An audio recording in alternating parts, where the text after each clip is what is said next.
My parents recently moved out of state. They invited me over to their new place for the holidays. I packed and left with my girlfriend and our dog. It was about an 8-hour drive, not so much because of the distance, but the roads were impossible to navigate. The final 2 hours of our journey were solely focused on traversing the winding mountains and roads and looking for this town that practically didn't exist. The worst part is driving through absolute wilderness where the roads can be completely blocked or down trees or other natural obstacles, where there's no cell reception and you're completely isolated. We arrived at their house in the late afternoon. It was a small 2-story on a narrow winding road backed by woods. When we arrived, we were greeted by my parents. They invited us in and began preparing dinner. The house was small but impeccably organized. Not clean, but tidy. It reminded me of my grandparents' house when I was a kid. Everything was kind of old and gross, but it was kept neatly. My girlfriend assured me this was just a symptom of getting old. My parents didn't know the name of our dog. They'd seen him a couple times. A dog, King, is a golden retriever in his prime, sat loyally at my side. My parents seemed to scowl at him, even after I offered to leave him outside multiple times. Needless to say, I was a bit perturbed by my parents' sudden shift in personality, but I was unsure how to approach them about the subject. We'd begin wondering if it was okay for them to stay here alone by themselves with potential dementia developing. And it was then that I felt a presence, sort of unwelcome heaviness in the air. My girlfriend and I both looked up to the door to see the shadows of feet cast beneath the door. After a moment, they continued down the hall. The next day, King was barking incessantly at my mother. We were sent to get groceries in town. Everyone I met on my journey to the store was friendly and talkative. It made me feel better about the whole situation.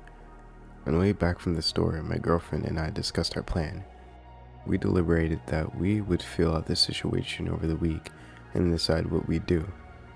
Upon returning, we found that King had gone missing. My father claimed he ran down the street. He also had his hand wrapped in a rag. The dinner that was served was gray and unplateable. Yesterday morning, I got up early to continue searching for King. I had driven around town yesterday, but I hoped today someone would have taken him in and I could locate him. I got back to the house around 8 a.m. after deciding to search again in the afternoon.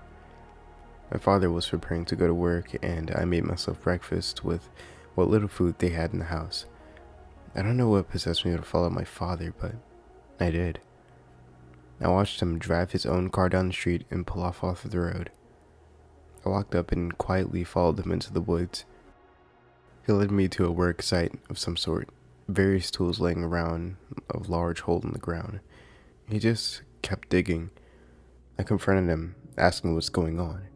He just dropped his shovel and stared at me, with this messed up look on his face. A slack jaw and glassy eyes. He didn't say a word. I was freaked out, so I backed away slowly. On my way back up, I crossed paths with Mother, and she told me she was heading out for the day. I already knew exactly where she was going. They didn't arrive until late that night. I asked where they'd been, and they just didn't say anything. I asked how often they work, and they said every day, except the holidays. I asked what the hole was for, and my father made a face, a fleeting expression only visible for a fraction of a second. His brow contorted in anger, but his eyes fearful like a pleading animal. And then his face returned to an emotion of nothingness. These weren't my parents.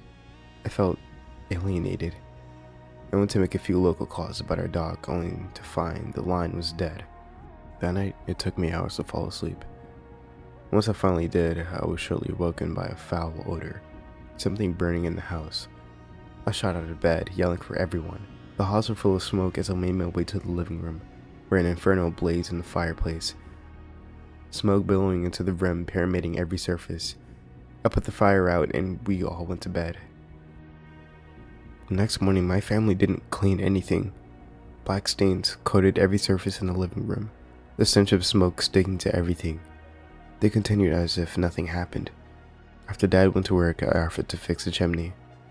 My mom said nothing, but I stood as I got down on my hands and knees and looked up into the cavernous passage. I grabbed my flashlight and looked up. I was puzzled for a moment, and everything went cold. I wanted to throw up and scream and cry.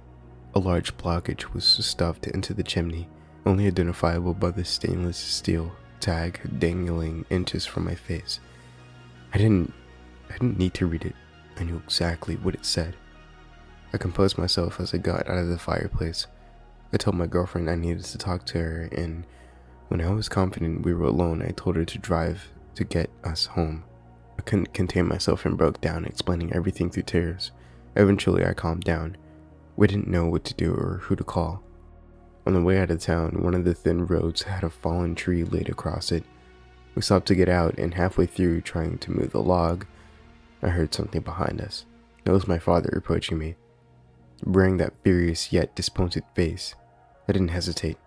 I jumped into the seat and re-rammed the log out of the way, destroying our front bumper. We got away, and that's what's important. Arriving home, we learned I had hundreds of missed calls from my family.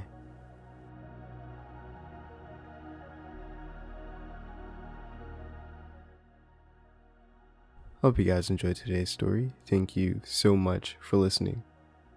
Now, huge thanks to the Redditor /FreneticCentopha for this amazingly well-written story. Thank you for granting me permission to narrate it. Anyways, hope you guys enjoyed today's story once more, and I'll see you guys in the next story. So, don't forget to sit back, relax, and indulge in fear.